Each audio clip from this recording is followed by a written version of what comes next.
people an idea as to what sustainability in the city is. The food comes from at least 40 kilometers away. And today morning I was talking to my mother and eating my lunch, and I was asking where does the food come from. He says there is a vendor who comes to Mylapore and he brings all his vegetables from some village. I think that is probably about 40 kilometers coming to Mylapore and selling. So is there any economy at all there in the villages? Everything seems as if it's going only towards the cities.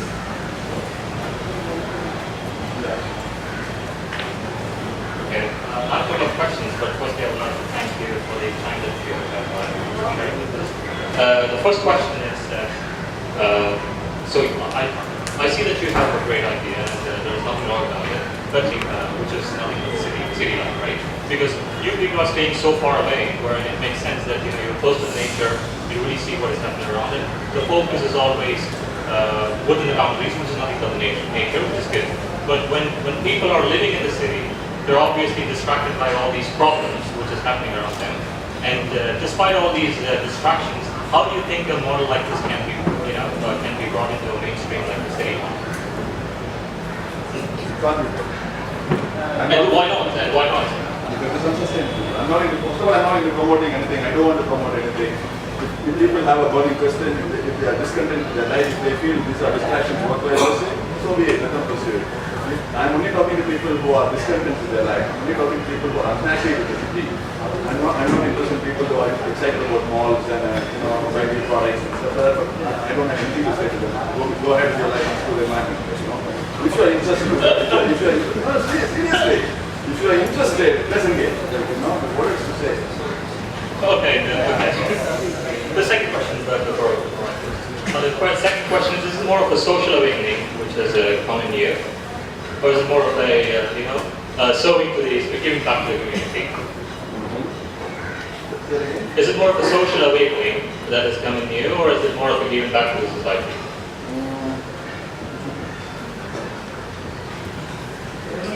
They put in those two labels. Oh, it is not. No, I don't know. Wait. See, I'm disgusted that I worked for 6 years. Between six years. Because you have been part of it. Wait. But at the time, what I saw has cured me for many lifetimes. I think. When I worked in Bombay, the Villa 12 model of development. I mean, the most polluted places on earth, they are pollution hotspots, right?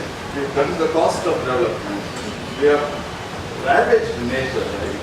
And to be a part of that process, now by coming out, am I not being part of the process? I mean, just by my coming out, am I just making myself feel better as the process goes on? It's a very real question. Absolutely. Is it escapist attitude?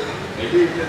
But what I find is that I have energy to do something, and my energy should not be going, in my opinion, right? You can question this, into this negative process. Because everybody while living, unless Polamaa is saying from my car, he said Chumai. I don't know if you're capable of being Chumai. Most of us do something, always do something. Now energies are there, they're doing something. Can that energy be towards doing something productive is all I'm saying. Productive means for me, giving back to nature, giving back to traditional communities is all the same thing. Traditional communities are part of nature, right? So I would love to connect with them. Though we don't connect that much. We connect with some people. People work in the project. The people don't come up here and get to be applauded. But the guys who actually are forest, who actually put out the fire along with them, we actually go along with them. Their knowledge, their connection to life is much deeper, much more beautiful. But they don't speak English. They won't come into not only very acceptable here, but they are the real ways. So we connect to them, and I think by in some way supporting their life in whatever fashion, we are trying to do something. But that's what I said. Coming back to, so there is energy and there's something to be done, and I feel I would like to do that. And I like this blood donation is a small example, right? Blood cannot be artificially produced. I mean, it has to be a thing. Like, I would encourage you to not just do it in camp. I chose to do it in Cancer Institute, where now you see the incidence of cancer deaths in India. It has gone from 1 in 30 to 1 in 5. Just take a look into Cancer Institute, you find small children with blood cancer or whatever. There is always coming for blood. So you can also I give platelets. you know, you can do only greatness, you can do only plasma, you can do actually more. Greatness renew themselves every 10 days. So that kind of stuff. So, I mean, I'm just saying, there are options. I'm not giving back. Okay, just to end on this question. So do we conclude that it is impossible to actually bring this conservative idea or the model that you are living in the Arunachal Hills into the mainstream, which is the city kind of Chennai or the Bombay or Delhi? So your take is impossible, or is it like you just choose to stay away from it? I don't stay because I come every week. Don't draw me. I'm not staying because I'm talking to like Polamaa. I think you should never conclude on anything. I mean, I wouldn't conclude. I won't say it's impossible. My feeling is that it's a terrible thing. Cities are unsustainable. But I mean, within the city, if I'm stuck to a city, like I don't have the option of leaving. Not everyone has the luxury of leaving. They may have aged parents who they cannot take them to whatever. For whatever reason you are in the city. Then what do I do in the city? Do I just say it's impossible in New York, or do I do things? And I feel there are stuff that can be done. So, okay, if you see the possibility of doing something in the mainstream cities like Chennai or will your unit take that route in doing something and giving back to the people of Chennai or Bombay? No, I don't think we need to do everything. The people in the city can do stuff. And I chose to run away. But I feel people in the city, like, there are initiatives, like, for instance, rooftop gardening or... Exactly, the home garden is one of the self-sustainable models. Freedom is doing, play awareness, and I mean, there's plenty that can be done from where we are. I don't think we need to run away. I chose to run away. For me, but you can be here and do if you had what shall we say, to live in the city, whatever that is. Alright, thank you. Continuing with what Paula told about roof gardening, I just want to tell something like. For the past 5 years, I just keep on thinking like how people from every household they can make use of the organic waste things. They're just dumping into the plastics. So obviously that can't decompose properly. So I just keep on thinking like how that can be well used. So to that, probably what we can do is like there are some many composite pots available. Probably every household, they just buy one composite pot. Of course, I'm not an ambassador of any composite pot company, I'm just telling them. So they can just put their organic waste alone into the pot. For the past 5 years, I'm doing that. And I could see that hardly I'm just dumping the waste, only the things that are not organic. So in a way, that's one thing that we can contribute to the society. Very important. And also thing is, we can make use of it for the roof garden. In the past 5 years, I just used that composite things only hardly 4 or 5 times. So it's shrinking like anything. So I feel like that's one thing that I wanted to share. Since just Bala triggered that roof garden, just thought like I can share. 100%, because at least 60% of the city's waste, right? It's pure of organic waste. Organic. And It's mixed yes. and made toxic. Yes, of course. And you don't need to buy any compost from any company. If anything coming from a company, please look at it suspiciously. You don't, bacteria will do the composting. This is nature's process. You don't need to take anybody telling you like, oh, here we have a compost which is good, brilliantly taken for one. Nature will do it for you. Yeah, sorry for it. You just need to dump it in the pot. That's it. You don't need to take care of that. A little bit of watering there, yes. No, whatever. It's not rocket science. Very simple to. One of the most beautiful things about that is that we have compost toilets there. Sounds great, but it's just a hole in the ground. And we all of us cook there and drop sawdust or mud over it. And that's, imagine, a lot of manure. All our trees are manure with that. A simple thing like in the morning you create, then it goes into the waterways, into the rivers, into the trees. The first action in the morning is polluting the earth. But it can be, that's where the cities come into a little thing like, in Finland and all, they have worked out, even in an urban environment, how to have dry toilets. That's something we are not looking at very much. I think it's possible. We are just paying per per month 1,000 rupees for the lorry to pollute more. Yes. Okay, a doubt, but okay, in addition to whatever you said about educating children not to move out of the village, this is coming from a very personal experience. My dad's hometown is a small little village in our district. After my father's generation, which is right. So this comes from a personal experience again. My hometown, and hometown is a small village near Navakas.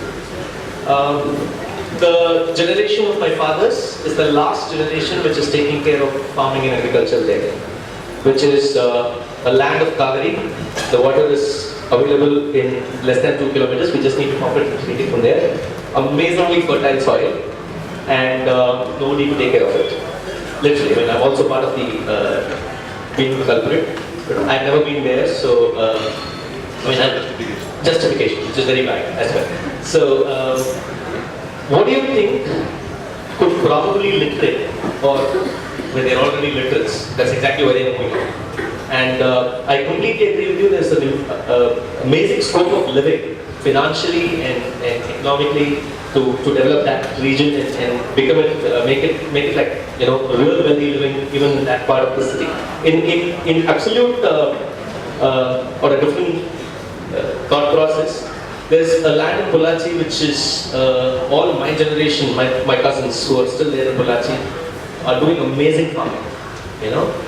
And this belt, which is very different. Is there some kind of that's completely contradicting when I look at it? You know, the Coimbatore belt region is the generation which is ours is still continuing to do farming, innovating big time. The water is being, in fact, water is not readily available as much as the Kaveri Delta here. They innovate so much. They do the souvenir vegetation, and there's so much. They're innovating day in and day out. Why is there, I mean, is there something that we could do to spread the awareness that, you know, stay in the villages? I mean, from your experience. Go back to the village. Okay. I mean, we can't tell others what to do, we have to do it. No. Okay. So, I mean, for example, say that our immediate neighbor, right? Panirana. No. So, our immediate neighbor, they call Panirana. Okay. He calls us the Mughals of Kanathampuni. Why? Because we have workers, 6-7 workers coming every day and doing our rice cutting or planting or whatever. And look at you guys. He's one guy, one man, whatever you call him. No, army is the wrong word. One man, whatever. See that? He's working day in and day out. He has some 8 acres of land. He's about 65. He's got the energy of vision, isn't it? I mean, if that guy who have owned the land cannot see the thing of his life, hypocrisy or whatever of his life, who can go tell him? His father laments his facts. It is true that farming is becoming more and more difficult, you know, for various reasons. The laborers are pulled out from places to go work in industry, and they all think perhaps, whatever. It's a huge topic. But the fact is there's not much labor. But it's also true that, like you say, your friends, there's a back to the land movement, right? There are young people today who are coming back. Unfortunately, there's a small catch there also. Most of these back to the landers are all Germany in America or, you know, some IT company for 10 years, and that's why they will do again. Nobody who's from the village straight away can afford it. That's I must say it's false. But whatever it is, at least there is a movement back. There are people who are trying to live in communities, trying to grow their own food, and trying to be innovative about these things. Pollachi, as you say, is a much drier region than Navakas. But also like real estate. You talk about real estate here. In the rural area, every land is getting converted into blocks. You know, if blocks going to feed us and food going to come from factories in the future, I wonder. But farmers are being tempted to sell. You know, exorbitant prices. The land prices for the last 2005 have just shot through the roof. Like, you know, in Oroville, I was there, and I think 2008 or something, and Paul was in charge of buying land there. It's gone crazy. They're selling it at 4 lakhs, 5 lakhs an acre. I don't know which year it was. And now it's 50 lakhs an acre. In just 5-6 years, it just shot up like that. I mean, it's just, how is it being fed? What's happening? We don't know. But the thing is like, yeah, farming is becoming more and more difficult. for many reasons.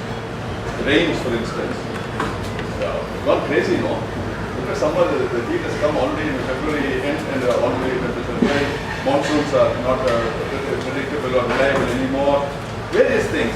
But even then, that gives rise to ingenuity. For instance, one of the things that we are working on, cultural thing that we are working on, is that to stop growing rice. You know, to see when rice come into our diet, you know, what's the role of millets? Millets get phased out. If you look back, Polamaa was a millet growing area. So ragi, kambu, chora. This is what people used to grow because it's a dry. It was always traditionally a rain shadow region. But somewhere when the borewells came and dam water came, everybody switched to rice and they finished it off in 20 years. So actually what should be grown there is millets. And the thing is like nobody wants to eat millets, including our children. You know, but it's tasty, it's got everything. So to work on a cultural thing like that, and now we're starting by feeding them once or twice a week. But it's much more easy to grow millets, and then the farming looks different suddenly.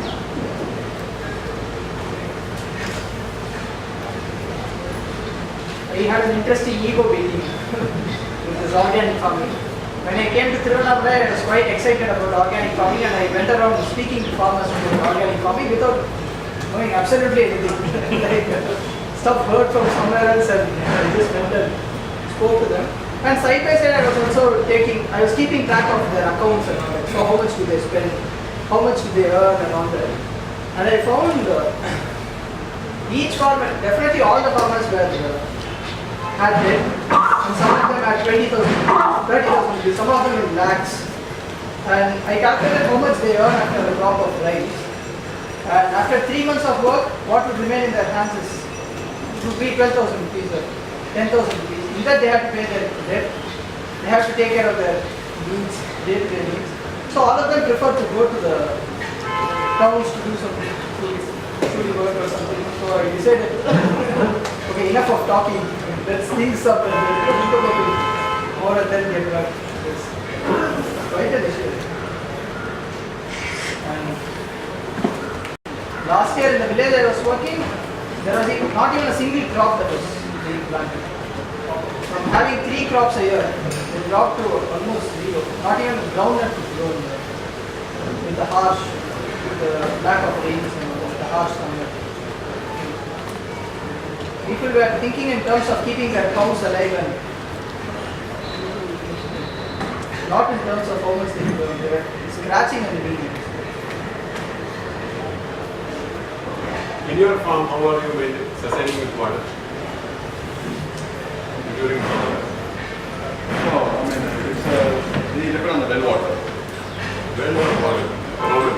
Huh? Normal open well? Normal open well. Last year, so I've been measuring rainfall. Polamaa is supposed to get about 700 millimeters. In the last 6 years, twice we just dipped over 500. So mostly 430 or 40, 400, something like that. So it has water for about 5 months at most. So during that time, it's still growing rice. We're trying to grow rice SRA way. Reduce, we're not doing it very well, but to reduce water content. Sprinklers, I mean, and by like March, it's almost gone. We still have 10-15 feet of water, but you can't grow raw water. You're just keeping it running like that. But we feel we're not being radical enough. So again, because the person who's in charge, very intelligent, knowledgeable person, but he has to go through a shift to look at water differently. And it should come from him, because we get our manager, he's the way he's doing it. So it's happening. So I feel we need more millets, more better water management, and we will get somewhere. But every year we fear like what one monsoon fails. What about trees that we have planted? We have planted a whole lot of trees. Keep the trees alive through summer is such an issue. So I tried this. One monsoon that is completely fixed the way. All our work will just take a huge step back. And what do you do for alternate energy? Wind or solar? Yeah, solar. What is that? It works very well. The solar answer I don't know. It works very well. But the thing is like, I don't know.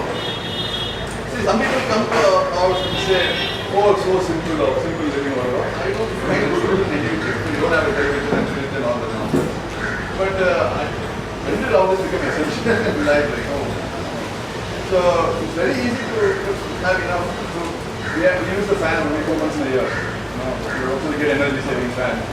So to have a lighter house, how much solar energy do you use? Very simple. And the kind of house, I just want to show you, a thatched house, so much more cooler. We measured in some peak summer, we went to the house and measured temperature. The thatched house is about 4 degrees cooler than cement. The in between is somewhere at the tile house. Concrete thing, this has become oven. And yet we build these ovens. But right now we can use that here. But still this glass, the technology we use is completely alien to our culture and conditions, surroundings. Having this panel glasses and all of this to retain the heat. So when for cold countries it takes on. Here aesthetically we do that and then we put air conditioners to whatever. It's called Arun. It's called that. More question. Okay. I think when the gentleman was talking to you, I think you brought up a very good point that these days, even in the rural areas, the farmlands are getting converted to plots, right? Now, you are associated with a belief where you are educating children. And of course, there are parents who are sending those children to your farm. So how do you keep their hopes alive? Because, they have the more knowledge on, what has happened to their friends who have been part of the farmlands, which is getting converted to the plots. So how do you keep the hopes alive for that community who is getting associated with you on a daily basis? I think the question is too early for us to answer because we've been there only 6 years. They probably think about it as mad caps. Probably we are mad caps. So some of the things, the proof of the pudding is if some of our children actually become farmers or the parents stay with us. So let's say 1 or 2 children, we don't let them by 10 and they actually do some craft. Maybe all of the children all the possible. It could happen. Why not? At this point of time, one of the motivations is that we don't charge fees or we charge only what they get to work or skill or some snacks. I feel it's early. At this point of time, we seem to be doing appropriately well with the demand. So what's the strength of your community? What they can say. A lot of people come to us claim, at least, that they are disgusted with the present education system. They are victims of the present education system. Anywhere close to the truth, then maybe it's not so bad. So you're saying the majority of the people who have joined your unit or you have willingly joined them? Oh yeah. Okay. I would like to add one positive because you were saying we are a bit too early. And I get related of 2 projects that I visited. One was in Gudalu, in the Nilgiris, where there was a group that started working with the Adivasis of the area about 40 years back. So they decided to engage with the community. And now so much of work has gone into it and one can really see some concrete things happening there, hospital and Adivasis are now having better health facilities. And there is a small school run entirely by the Adivasis. And then they now own tea plantations and all that. And he says, politically he says, the person running the place says, after 20-30 years now, the person is proudly able to say, I belong to the Kartanaik tribe.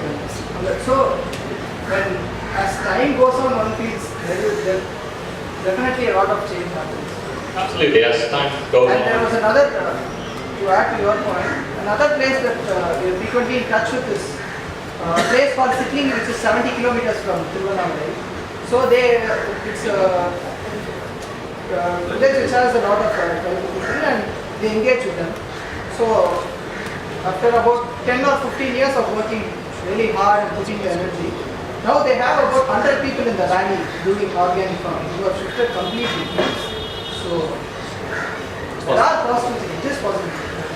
The Goodwill initiative I think should be seen. I think people can go see because you have 30-40 years of work, unbelievable work. So much working with the tribal people. They work with the forest rights bill and where people now have the entitlement to own the, take responsibility of the forest regularly. Very beautiful story. Again, so things like a combination of negative and positive. One looks at a newspaper, one looks at a movie, one shudders. But at the same time, one also has to continue feeling positive. So you should look at the newspapers, you should look at all this, look for other alternative sources, and you'll find somewhere things, positive things are happening. And we draw strength from such things. And we we are still being a small initiative like that. We find that we have to plug into the right sources to sustain our feeling of hope. Expansion, and I was going to ask you, if there's people across Tamil Nadu or India who would want to come and understand how this is happening. Do you have an opportunity for it? See, one of the things, as I say, our project is run trust. We don't own anything. The trust is supported by people, so it's not like we're sitting there and owning anything. So it's created by the people for the people. So we are completely committed to having people who are willing to look at these aspects of their life by coming and living there, working there. The only thing we find unsustainable is when somebody comes for 2 days and says, I want to do farming in 2 days. You don't know that shit. All you stand in front of the computer screen and then don't you know how to hold a garpai or a manuki and then you say, I'll come and so. Then sitting with them is like, you know, or during the afforestation time, people come say, let us please come and help with the thing. But then they carry them, we have to carry them back down. That's the levels we are in. So we tell Indians particularly, who are not used to working with hands at all, including me, who was going there, that come for 2 weeks. Come, if you're really willing to give energy to this, commit to something. Commit to 1 month. Commit to 2 weeks at least. So then, yeah.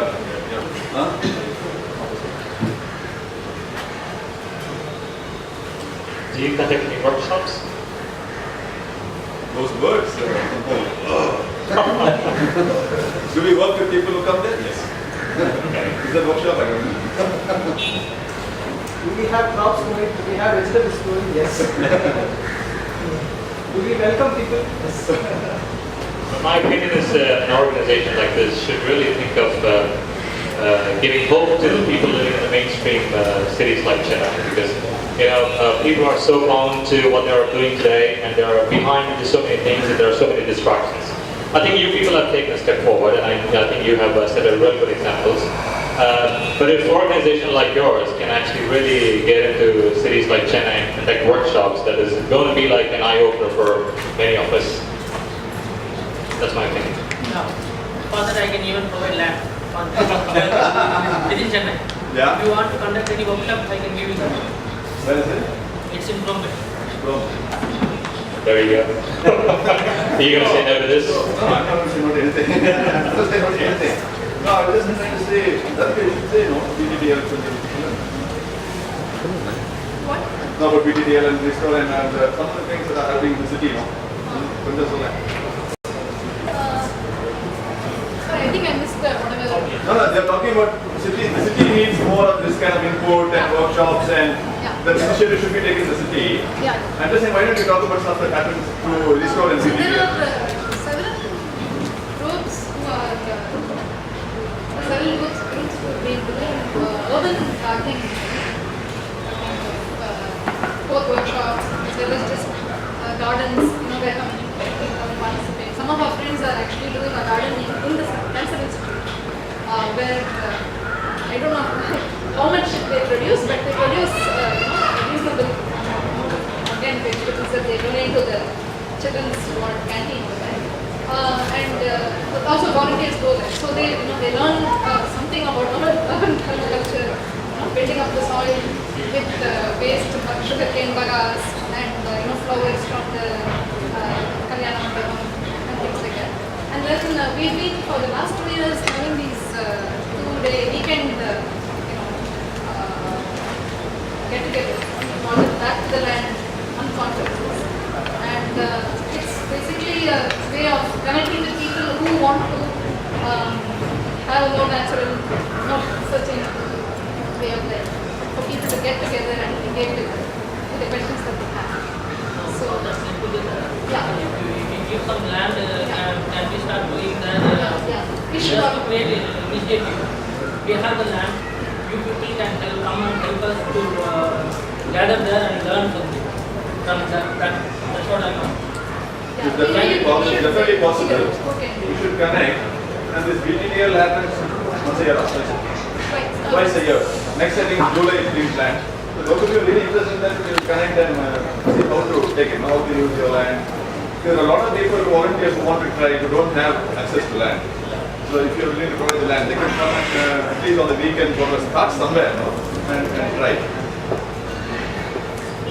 I have a question, but not related to agriculture. I use products of the company, which are I think you have, or I just saw that you have that dishwashing model.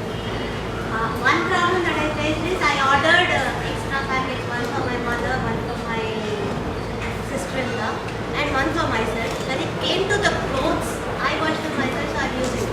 But when it comes to convincing people to use it, I'm stuck. Any inputs with respect to even with respect to home composting, I do it. Convincing people to do it.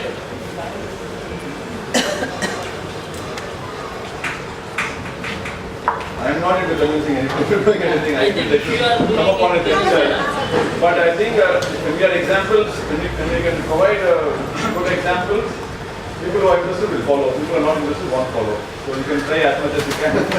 They only do it when they are ready. Maybe we should try and give up on this, converting this message. Yeah, I think we can never compete with the advertising of Correct.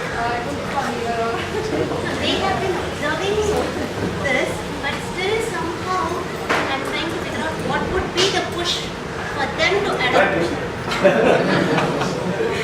Nothing works. No, the spark has to come from within. I don't think without that we can do anything. No? Excuse me.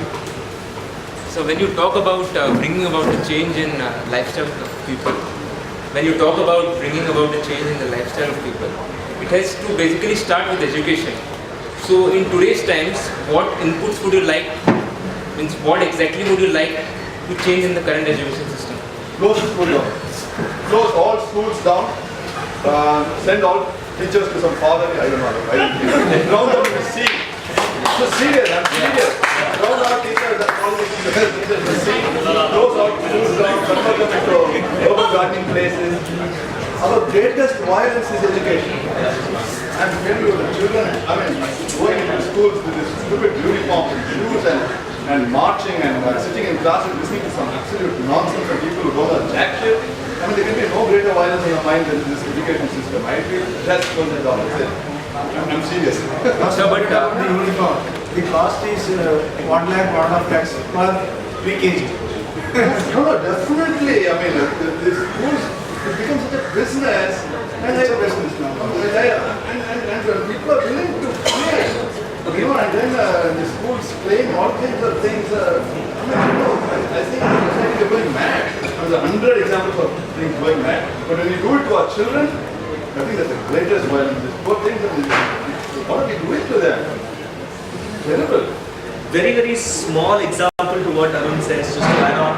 I teach in about 6 schools in the city. I teach theatre to the kids. One of the very, very simplest activity in theatre is storytelling. Right? So I ask the kids for storytelling. Every kid, 98% of the kids come out with stories that says, I am going to put a bomb, blood is going to splash all over, and I am going to kill somebody. The plays that they do, the acts that they do, how much ever you try and convince, and mind, these kids are NRA kids, and these kids have been in the US for so many years and come down now because the parents felt that the Indian education system is wow. Okay? And very honestly, 6 schools, I will not take this credit from any school, they're all bad. Okay? I mean, I'm going to talk to the principals, they say TV spoiled them. I'm like, so what do you do here in school? So it's a very, very live example. Schools are bad. I mean, I know they feel mean, but still schools are bad. So yeah. So, but even if you look at it, we need to change things at a gradual pace, right? You can't simply close down the system. If you want to change, you need to start from something which is small and sustainable, and then move on to do some big things. Okay. In that respect, what things would you suggest? You're too young to be married. You can only do what's in your power, but if you have a child, don't put it into this system.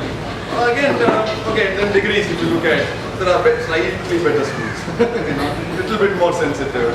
Look for them. But people go by brand values, brand names, even for schools. There are schools which, all of you know the Namakals.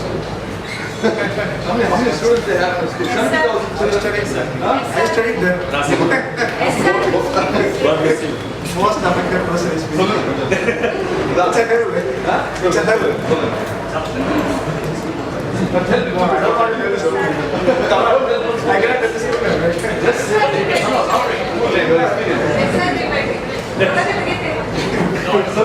No, there is no playground, there is no PT period or thing. You just need to start the writing exams, not studying. Okay, writing exams at morning 7 o'clock, and till 9 o'clock you should keep on writing the exams. And 9 o'clock you should go for the break. 8:30 you should go for the breakfast, and then 8:45 your class starts. And then, of course, in lunch, you have half an hour, and then again 4 o'clock or 4:30 you have a break for 15 minutes or 30 or 30 minutes max. And then again you have to write exams, okay? Not reading, exams. And then they will leave you at around 8:30 or 9, and then you can go to your hostel or you can go home. And then again, you have 9 to 7 in the night where you can study, you can do whatever you want. You can enjoy your life from 9 to 7 in the night. Of course, that's why you need to do the homework, you need to study for the next day exam, all those things are there. No? You should congratulate the man on surviving.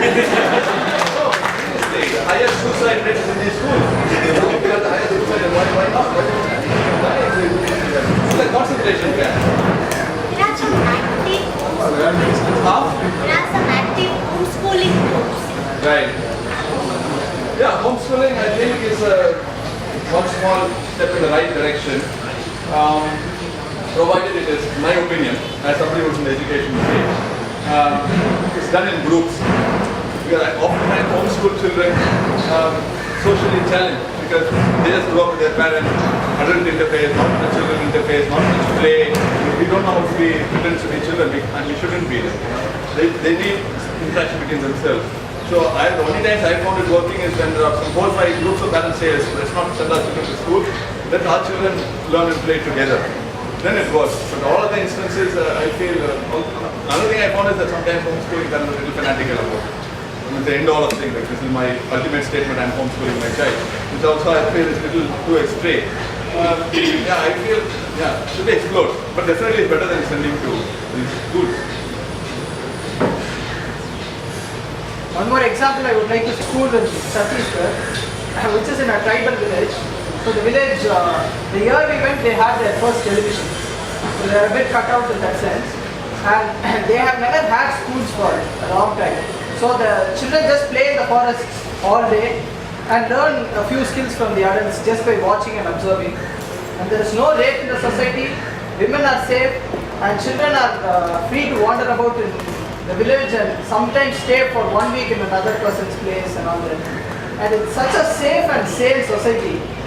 But cramming up children in, for example, Namakkal, like schools, I don't know where the society is in the long run. One perspective that I am slowly gathering is, for me, for a long time I felt that a man is violent.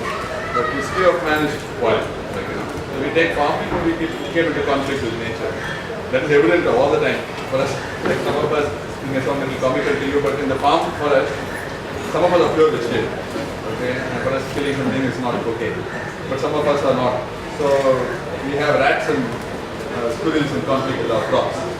So some of our members eat the rats and squirrels. Some of us feel not so good about it. From a micro level to a mega level to elephants to forest to whatever, there is conflict. And the conflict began 10,000 years ago. But even otherwise, I mean, generally we see, my tendency has been to look at man and to look at history. Like one of the famous examples they say is when human beings entering North America and the mega extinction of species. This is a well-known thing. Maybe not fully accepted, but it coincided at least that the man's entry went to mega species. Now, so my long-term belief has been that we are inherently violent, with the scope of being evolving to be non-violent. There is scope. There are Buddhas and Gandhis. But for every Buddha and Gandhi, there are a million other. But there's scope, right?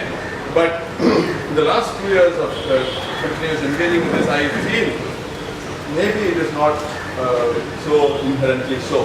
That because the examples we've been looking at, I think I've been looking at are all modern, civilized, post-industrial society man. If you look at tribal communities, in the past when I looked at tribal communities and reading about them, I tended to feel that people romanticize a lot, the tribals who had this beautiful connecting with nature. When I go there, I don't see that. Even Chhattisgarh, when you're talking about, I saw people living in great harmony among themselves, but nature wasn't in great shape. But more I engage with this, Murlu or various other places, I feel maybe there is something to be explored here. That this way of thinking, we are all conditioned to think in a certain way. We all products of school. Funny that you're looking for examples of other people's schools. We all went to schools. We don't need to look at our school. I'm sure nobody can tell and say, I'm so proud of my school. I had a great education system. You are good for you. But all of us have gone through the system which is mind-numbing, mind-controlling things.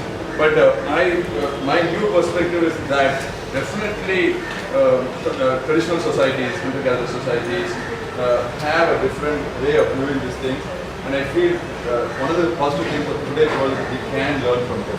Slowly they are finding their voice back.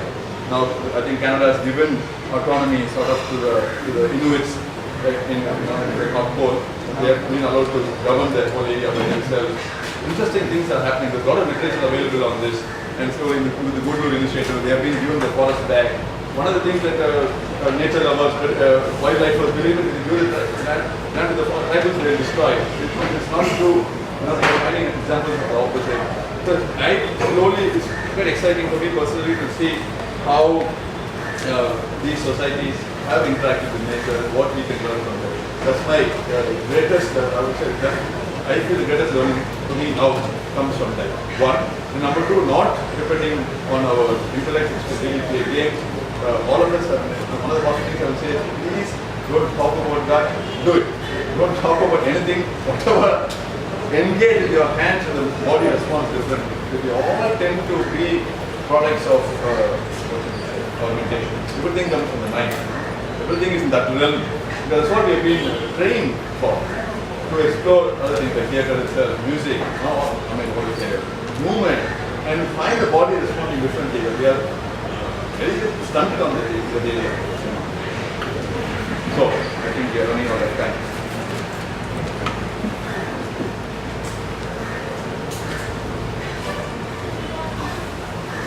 Any more questions? Right? Any closing comments, Arun, Harish? I hope I didn't bore you. Oh, they're not bored, but I hope I didn't leave you feeling, oh my God, these guys. But if you feel like engaging more of this kind, I welcome any of you to the Polamaa to come and volunteer. You should, instead of 2 weeks, you should let us see your place for a weekend. No, that time open. But if I had to feed you and pick you up and wash your seat after that, and we'll take it. No, seriously, that's what happens when that's happening. So I am becoming very practical now because I've been doing it for 5 years now. So people who are visiting on a very short-term basis should find a place to stay outside and spend the day with us. More than willing to do that. If you're willing to spend 2 days, stay with us.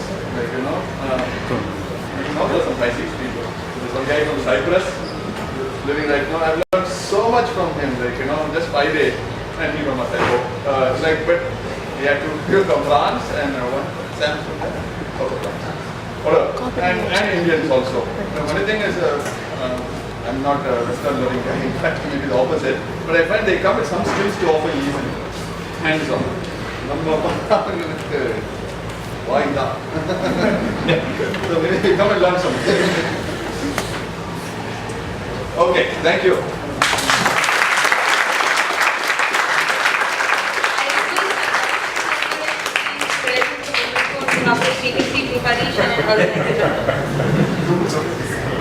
Arun, please.